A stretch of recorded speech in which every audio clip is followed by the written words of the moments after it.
All right, welcome into another edition of Hot Topics on Fourth Quarter Clutch. He's Noah Weintraub. I'm Brian Zeigler.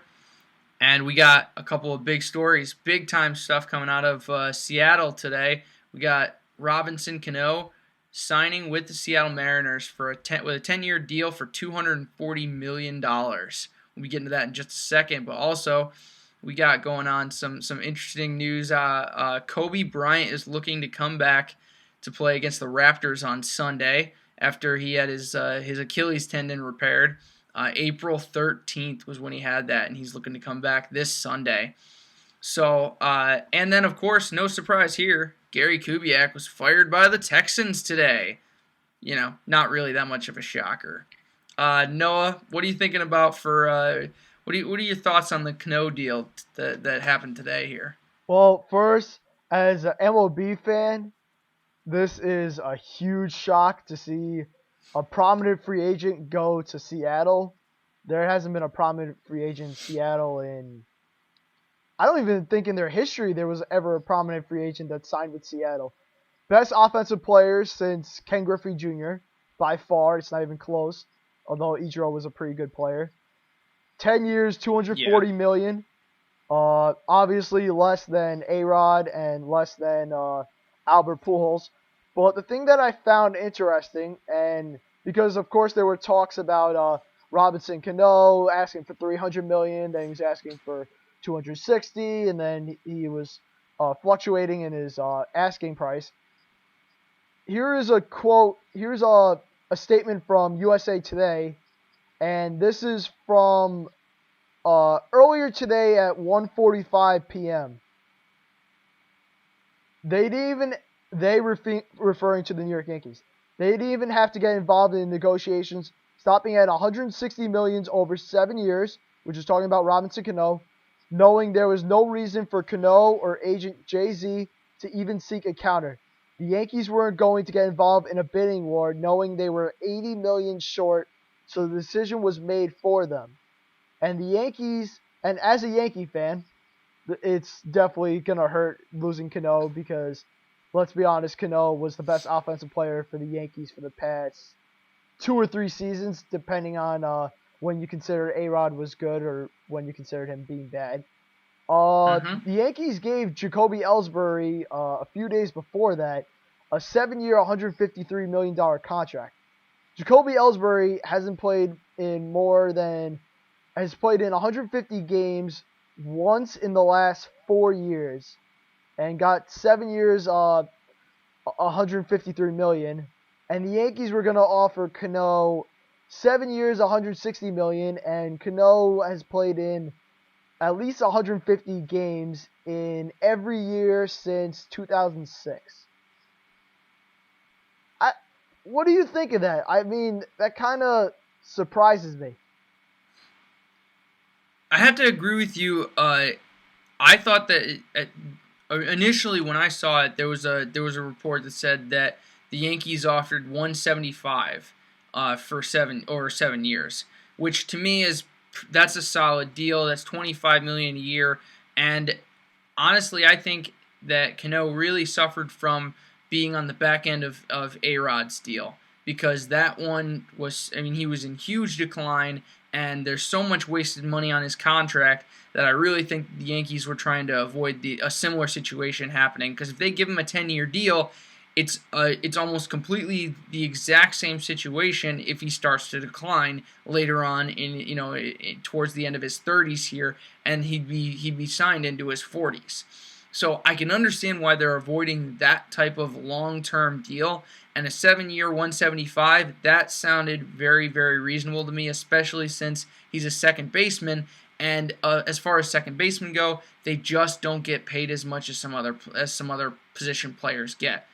For me, the big thing is, if towards the end of his 10-year career deal here in Seattle, if he actually ends up not playing a whole bunch at the end of his career, because actually he's played in so many games over the last few years here, because he's played that 150, 160 games every single year, that says to me he could actually decline a little bit more because he's played so much.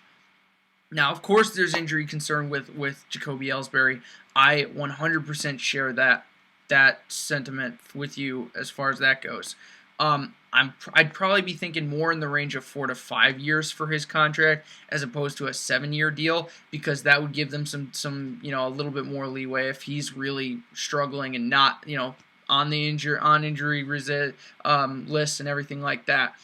But they were trying to avoid another long-term bad deal situation. However, I have not seen Seattle. What I'm really surprised about is that I have not seen Seattle be this aggressive in free agency in years. Is crazy. They're talking about, you were showing me actually earlier, they're talking about maybe getting David Price involved. I mean, this is huge what the Mariners are trying to do, and with Felix Hernandez there, if they get David Price, who's still a solid pitcher, and Cano, and then add another bat, I mean, they're looking at all they need really is a solid closer.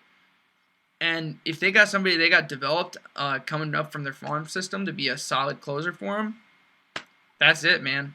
They could have another 100-win season. Like, that would be crazy. And the thing that's interesting for the Seattle Mariners, and in this USA Today article, it talks about a lot more. One of the things that's kind of interesting is they're saying that they recently worked out a $2 billion TV deal. And the only person that is guaranteed on the team after next season is Felix Hernandez, prior to the Mariners signing Robinson Cano. Which now he is actually going to be guaranteed to be there because of his no trade clause that they got in with that. So that's going to make that that's going to make that very interesting. Plus, here's the perspective from both teams' standpoint. The Yankees' standpoint is that, yes, we're going to miss Cano. He's going to be there's no way to replace him. He put up MVP-like numbers. No one's going to guarantee that. We did sign Kelly Johnson. Kelly Johnson is a solid player. He can hit for power. He can hit for speed. He has an okay average. So the Yankees are going to hope that Kelly Johnson can make up some of Cano's talent. There's no way to make up the entirety. And then they're just going to hope that Brian McCann, Jacoby Ellsbury, and the rest of the lineup will be able to produce enough offense to help the Yankees win. From the Seattle standpoint, it gets a lot more interesting. First off, Robinson Cano, he's a household name. He'll get people in the seats in a heartbeat because, let's be honest, outside of Felix Hernandez pitching every 5 days, name another player that if you're a Seattle Mariners fan, you would want to see every single day. Ichiro Suzuki. Oh, wait, my bad. And also, the thing that makes it even more interesting is the people that the Mariners are trying for. MLB Trade Rumors posted something earlier today by Steve Adams. They are still in pursuit for Shin-Soo Choo, Carlos Beltran, Nelson Cruz. They're apparently talking about possibly getting Mike Napoli. Robinson Cano is such a household name that he could try. It could be like a recruiting pitch for college teams, except this is the major leagues, where Robinson Cano could be on these trips or call the players and be like, look, Seattle Mariners have A, B, C, and D. I'm going to be a person that can help this team get to the next level. We're going to try and help them end a 12-year playoff drought. Would you like to be a part of this? And maybe it could produce Chu or Beltran or Cruz or Napoli signing. Because if you have Cano, David Price, Felix Hernandez, this guy Iwakuma who had a 2.65 ERA last year, Chu and Napoli plus Morales on your team, that's at least an 85-win team. Even without any of the other parts considered, that's at least 85 wins. I actually like Carlos Beltran in that situation too. Carlos Beltran for them would be a ridiculous pickup. I mean, talk about security for Cano in the lineup. Wow, like ridiculous. You know, you put somebody like Beltran in front of Cano or behind Cano. You know, I mean, that is just wow, ridiculous. And those two together, plus some great pitching. You know, I mean, that's just a big time deal right there. The thing that I'm seeing from the Yankees' perspective, actually, is they're looking at I would be looking at, if I was the New York Yankees, I'd be looking at this from a standpoint of changing the entirety of their game plan actually. Going instead of going to power so much, I mean, they basically traded a guy who had in Robinson Cano who has some really good power for a guy who really doesn't hit a lot of home runs, but runs. He's got a lot of speed. He hits the ball well. He gets on base. You're talking about a whole like change of atmosphere in your clubhouse from power hitting to small ball. And I mean the combination of Brett Gardner and Jacoby Ellsbury, who can both run really, really well, to me that says a lot about where they want to take the organization, and it says to me that they want to play a little more small ball, and that's actually a better way to go because look at what the Red Sox have done the last few years with playing like that. They've won 2 World Series. So I mean that's a big, big, big deal, and I'm with them on that for sure. All right, we got to get going to Kobe here because that's big news too. Also, real quick, a tweet I saw on Twitter under Yeah. the hashtag Trader for Robinson Cano, which infamously earlier in the week, a lot of spiteful Jacoby Ellsbury tweets from Red Sox fans. Here's one tweet from Adam Weintraub. That's his hashtag as well. Robinson Cano is a fuggin' Fuggin trader. Go to Greedy Addle. We don't even need you. We are strong warriors. What's your fave supermarket, Trader Cano's? Interesting. So that's the interesting tweet of the interesting. day about Cano signing.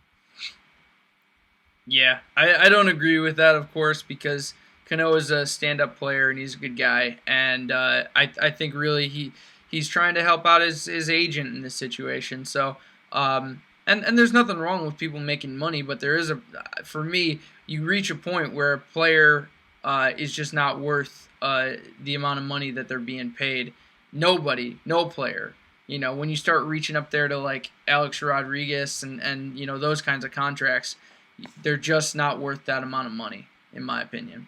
Did the Mariners obviously overpay for Cano? Yes, but Yeah. Cano, here's the thing for the Mariners. Cano will probably have 4 or 5 more really good years, and then he'll decline. The Mariners aren't probably thinking it just like that. The Mariners are thinking, 1, he can lead us to the promised land, which is a playoff appearance for the first time since 2001, where they had a 116-win season. 2, he is going to be great for marketing because everyone is going to love a guy like Robinson Cano. On the Yankees, he was a stand-up guy. Yes, he didn't sometimes hustle the first base, but he was clutch. He hit 300 average almost every single year, at least 25 home runs, 100 RBIs. And Yankee fans knew when he was up to the plate, he meant business. And pitchers were afraid to face him. They would walk him in hopes of facing someone else. And that's what the Mariners are going to get. Yeah, there was a lot of pitching around him, and I don't blame him for hustling for not hustling to first with the amount of injuries that happened on players last year that were hustling to first. Wow, hamstring issues like left and right, man, hustling down the first baseline. I don't blame him for that at all. Okay, if you're in a situation where there's a lot of injuries like that, you're gonna be as superstitious and you're not gonna hustle down that baseline. I wouldn't. And baseball players are crazy superstitious in that situation. Oh, totally. And now on to the really big news.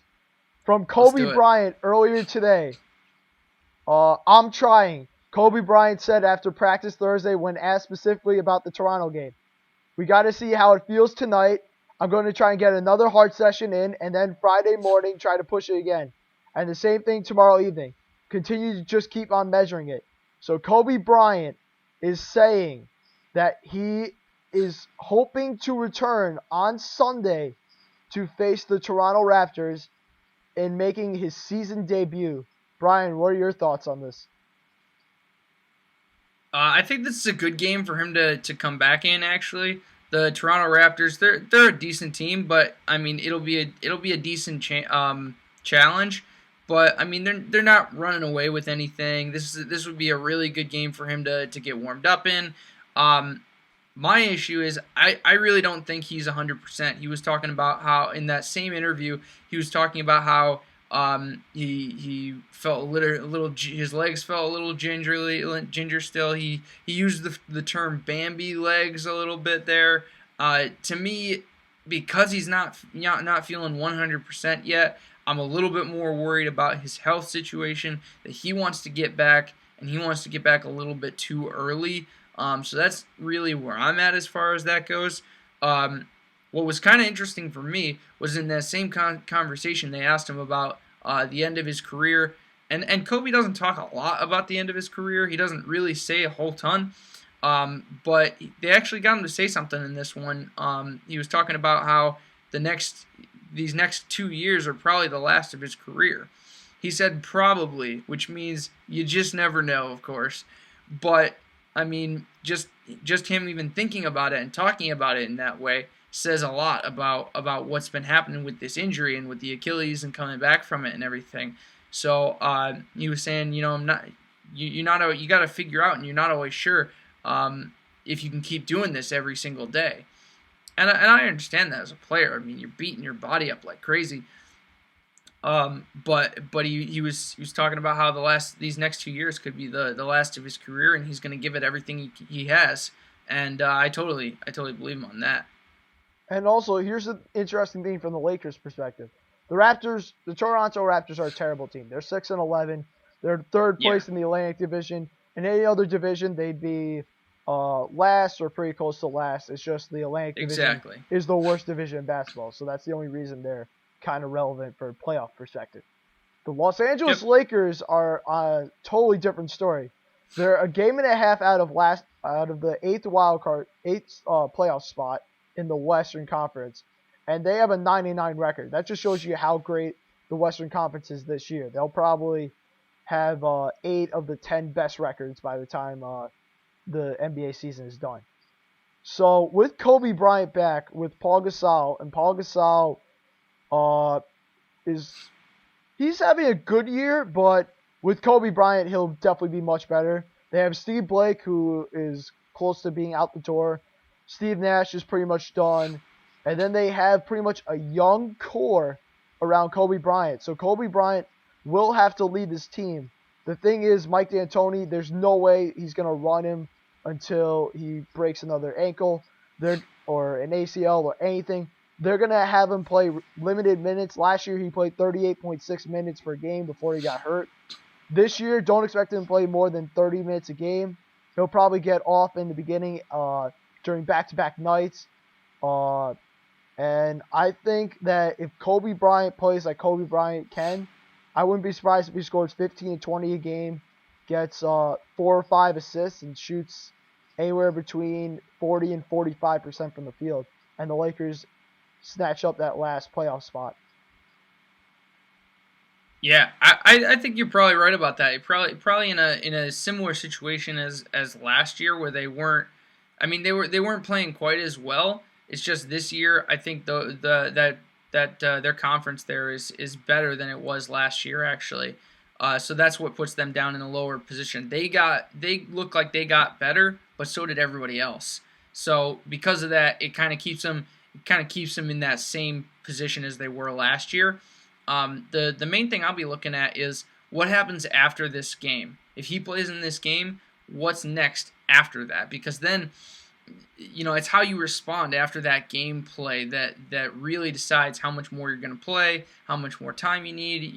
Does he need more time to recover a little bit more with those Bambi legs, as I've been calling them here? And how's he going to be faring with that? I could see him passing the ball a little bit more than what you were thinking and getting more along the 6 or 7 assists in a game, actually. Just because he's a little beat up, and I could see him very easily trying to take that point guard position to pass the ball around a lot and make sure get some guys open in the lane. The thing that'll be interesting the first week, if he does come back on Sunday, the first week he comes back, besides playing the Raptors on Sunday, he plays They would play the Phoenix Suns on Tuesday, and then they would have back-to-back. On Friday they would play the Oklahoma City Thunder, and then on Saturday they would play the Charlotte Bobcats. if what do you think Mike D'Antoni would play him on Sunday, rest him Tuesday, play him on Friday or Saturday, and rest him the other day? Would you? My question to you: would you have Kobe Bryant play on Friday against Kevin Durant and the Oklahoma City Thunder, or would you wait or would you let him rest that day and have him play on Saturday against a much easier Charlotte Bobcats team? I would play him against against OKC and rest him against the Bobcats, because that's a message to your team as a coach. You're sending a message to your team as a coach of saying, hey, we are going to compete, okay, against these big teams, against teams like OKC, against Miami, against the Bulls. They're going to compete against teams like that, against the Warriors. They're gonna play at those high levels, and we're gonna put our top guys in there in order to play those games. Against the Bobcats, because they're not as good a team, you got a better chance of winning that game, even with Kobe sitting resting on that day. And I mean, even if he may only need that Tuesday to rest, and then he might be able to play the next 2 games in a row. Who knows? It all depends on how he feels after Sunday against the Raptors there. If he's feeling good, I say they rest him on Tuesday. He might even be able to play both those games, Friday and Saturday. And honestly, the funniest part of that video that you were talking about, at one point they asked him, was any motivation at all because ESPN in the NBA ranking ranked you 25th. Yeah. And Kobe Bryant said, I'll take whatever motivation I could get. Anything motivates me. And he just said it with a huge smile on his face. And if you could read his head, he was probably like, I want to prove these people are idiots and they don't know anything. They don't know who Kobe is. That's what it looked like was going on through his head. Maybe that ESPN 25th ranked player was actually their way of motivating him a little bit, huh? What do you think? Yeah? Maybe? Well, the guy who was doing the interview said, "Oh, I ranked you 9. I gave you a 9 out of 10 ranking," and Kobe said, "Oh, there must have been some kind of error with the computer." Computer error. The guy's trying to save his own ass and did a terrible job. Yeah, absolutely. All right, so today Gary Kubiak was fired by the Texans. Not too much of a big surprise here. The Texans, over their 11-game losing streak, have scored 20 points or fewer in 7 out of those 11 losses. Noah, what do you think is the next step here for Kubiak and for the Texans? I don't know if it's 100% Kubiak's fault. I'm not going to say he's not to blame, because obviously he is to blame. He's the head coach. Mm-hmm. It comes down to him in the end. Arian Foster has been hurt most of the year. That's their primary running back. They lost Brian Cushing earlier in the year, and he's one of the best players in that secondary at linebacker. And that's all I'm going to say in defense of him. Everything else is his fault. They've lost to the Jaguars twice this year in the last 3 weeks. Can you guess how many wins the Jaguars had before they played the Texans? 2. They had 2 wins before they played the Texans. Now they have 4 wins. And as evidenced by a quote from the owner to USA Today, the last straw was losing. We have a lot better talent than Jacksonville. We are so disappointed and shocked by what has happened. Gary accepted it and understands the situation. I have to agree. I understand the situation too. The situation is the Texans lost to the Jaguars twice within 3 weeks. Okay, that's awful. Okay, that's just awful. It is so cool. The biggest situation for me is they were in the playoffs last year. They finished last season 10-6. Okay, and then to go from 10-6 to 2-11 in a year, that's just awful. That is 100% inexcusable, especially when you're in a division playing playing teams like the Jacksonville Jaguars. I mean, I'm not saying the Jaguars are this horrible team, but really, when you look at it, they just don't have the talent that the Texans have. I do have to say they should have made a better decision as far as quarterbacks go. That Matt Schaub was starting to get a little bit older. They should have picked up a younger guy, somebody a little bit better talent who could have taken over a little bit better. Because Case Keenum, he was okay, but he didn't lead them to any wins. I mean, that's the bottom line. He didn't lead them to any wins. So, I mean, there really isn't much to say about that besides that. I mean, Gary Kubiak, got to move on. It makes sense to me. Texans are obviously a team in disarray. There's no doubt about that. Here's the thing I found interesting. Even though we could say how bad Matt Schaub has been, their passing attack is 11th in passing yards, 254.2 a game. Their offense is 368.4. In the upcoming draft, there's Teddy Bridgewater out of Louisville, quarterback, who is, if he's not the best quarterback, he's arguably one of the best quarterbacks and prospects in this draft. There's Jadeveon Clowney, who is a dominant defensive end from South Carolina when he decides to try. There was one hit he did earlier this year against Tennessee, and it reminded me of that hit he did against Michigan on January 1st. The running back had no chance. And then there's also this other guy who could be interesting for the Texans. His name is Anthony Barr out of UCLA. And I watched Anthony Barr play against UCLA on that Saturday night game. That guy knows how to get to the ball. You can see their play actions and everything, and he does not give up for a second on a play. He goes for the quarterback, he goes for the running back or the wide receiver. He doesn't care how big they are, and he can tackle them down or bring them to other defenders. And the other teams know how good he is. That's the scary part. If you're the Houston Texans, do you go quarterback and try to replace Matt Schaub, Chase Keenum?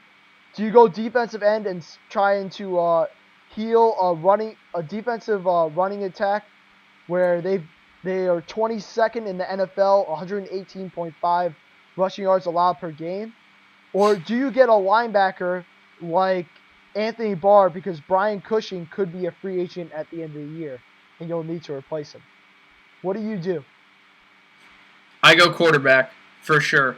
This is going to be a quarterback-heavy draft. There's going to be a lot of really good available quarterbacks. This is a really good one. I mean, I can't quite equate it to the Andrew Luck RG3 Russell Wilson draft, but it's up there with them. It's pretty close. So, I mean, there's like you said, Teddy Bridgewater. There's Johnny Manziel. There's Taj Boyd, who I think is a fantastic quarterback with a very solid arm.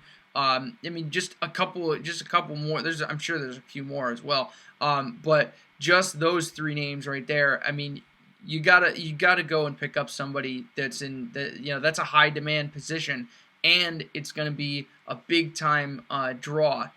Quarterbacks especially go really high in these drafts, and because of that, I think he'll also have opportunities later in the draft, in the second, third rounds there, to pick up defensive players, some good talent defensive players.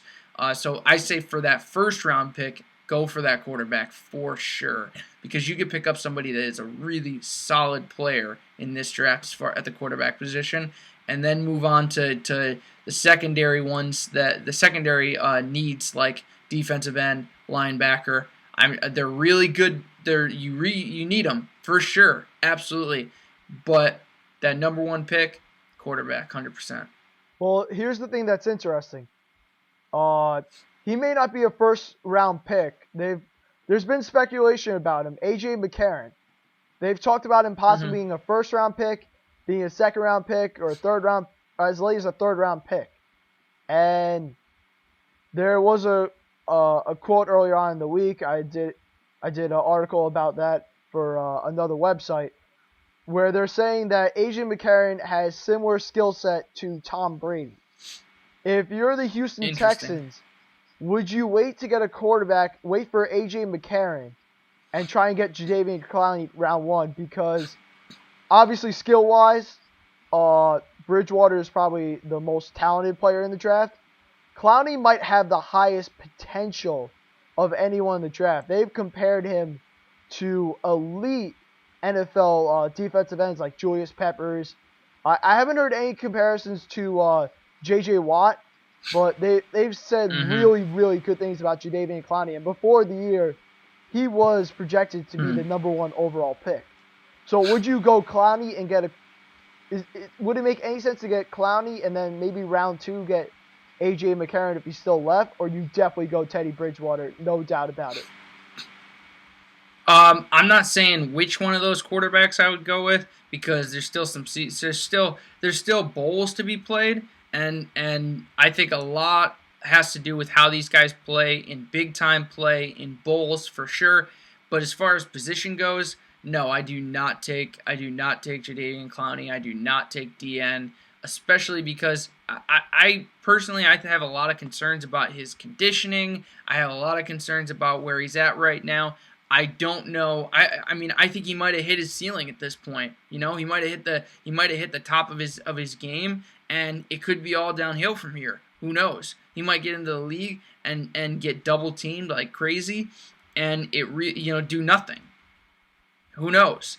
I would rather go with a quarterback who is who is upper level tier, who is still obviously increasing and obviously has a ton of potential and is getting better than a player who looks like he's tired at times, a player who looks like he's peaked and who really doesn't have. To me, I see he's a good player, but I see he's a good player in college and needs a ton of work when it comes to moving to the NFL level. If the Houston Texans somehow win enough games the rest of the year, which is highly unlikely, they play a pretty tough schedule. Their remaining schedule, they face the Indianapolis Colts next week. Then they play the Denver Broncos, which the way Denver's playing, that's pretty much a guaranteed loss. And then they play the Tennessee Titans. There is a chance that the Texans do not end up with the number 1 overall pick. The Atlanta Falcons are 3-9. The Tampa Bay Buccaneers are 3-9. The Minnesota Vikings are 3-8-1. The Washington Redskins are 3-9. So I call it an outside chance. I'm going to call it an outside chance that they don't end up with the lowest pick, with the first pick. But for me, if they don't end up with that first pick, that's even more of a reason to not go Jadeveon Clowney, actually, because maybe that top team goes for him. Who knows? Well, let's say the top. Actually, let's make this interesting. We'll do the teams that potentially could get the number 1 overall pick. The Washington Redskins. Would you see them getting Teddy Bridgewater at number 1 when they have RG3? No. They got RG3. They're going with him at this point. Minnesota Vikings. They're 3-8-1. Do you see them potentially going Bridgewater if they have the number 1 overall pick? I say they go for quarterback for sure. They got a revolving door on their quarterback position this year. Okay, Castle, Freeman, Ponder, none of them have been able to get the job done. They need a quarterback. I don't know if it's going to be Teddy Bridgewater, but it definitely could be. It's going to be a quarterback for that one for sure. Tampa Bay Buccaneers 3-9. Would they get a quarterback if they had the number 1 overall pick? That one could go either way for me. Because, I mean, Mike Glennon has looked okay. He hasn't looked terrible. They got some concerns on defense for sure that I think they need to address. They could go for a quarterback. I think they're going to go for more of the D lineman or, probably more like the D lineman situation. They have a really good option, actually, where they could go for just the best player on the board.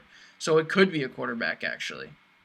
And the only other team that has a realistic chance of getting the number 1 overall pick, the Atlanta Falcons. They do have Matt Ryan. Could you see them getting Bridgewater at number 1? No, Matt Ryan is a solid quarterback. He's fantastic player. They need help on defense. Holy crap, defense. Holy crap. Okay, they have. I believe they have the fewest turnovers, or close to the fewest turnovers in the entire NFL. That's right. Defense, 100%. And just so the viewers know, and anyone that's going to be listening to this, 30th in rushing yards allowed, 20th in passing yards allowed, 26th in total yards allowed, and 29th in points allowed per game. That's why I say defense. Big time. And also for the Texans moving forward, former Dallas Cowboys head coach Wade Phillips will move from defensive coordinator to the head coach. Is this a good idea or a bad idea for the Texans? Wade Phillips going from defensive coordinator to offensive coordinator? Is that what you're saying? Head coach. Oh, the head coach. Oh, sure. Yeah, that's fine. I think Wade Phillips is a good, solid coach. I think he's a good administrator. I think that's a good choice. I think. It'll be interesting to see what the Texans do the rest of the year. And of course, their next game isn't until the following Sunday. They lost last night to the Jacksonville Jaguars in a embarrassing game. A lot of people probably didn't watch it for a variety of reasons. It's probably going to be the lowest viewing game of the year on Thursday Night Football. But just because the Texans lost last night doesn't mean that this week 14's over. There's still more games to be played on Sunday, so we will be doing a video of Week 14 preview outside of the Thursday night game. And, of course, the Broncos are going to be playing like they always are. The Chiefs are going to look to bounce back. And one of the most interesting matchups that we will talk about this week, and it is definitely a very interesting matchup, the Sunday night game, the Carolina Panthers against the New Orleans Saints in the battle for the NFC South. Big time. They have two matchups they got in the next couple of weeks here that are going to actually completely decide that division. Going to be huge. Stay tuned. Oh, totally. And of course, it'll be interesting between the two of us. Brian Zeigler's Oakland Raiders against my New York Jets, 1 o'clock on Sunday at MetLife Stadium. So we got some strong opinions about that one too. Oh yeah, we do. I'm Noah Weintraub, and with me as always is Brian Zeigler. Tune in later in the week for NFL Week 14 predictions.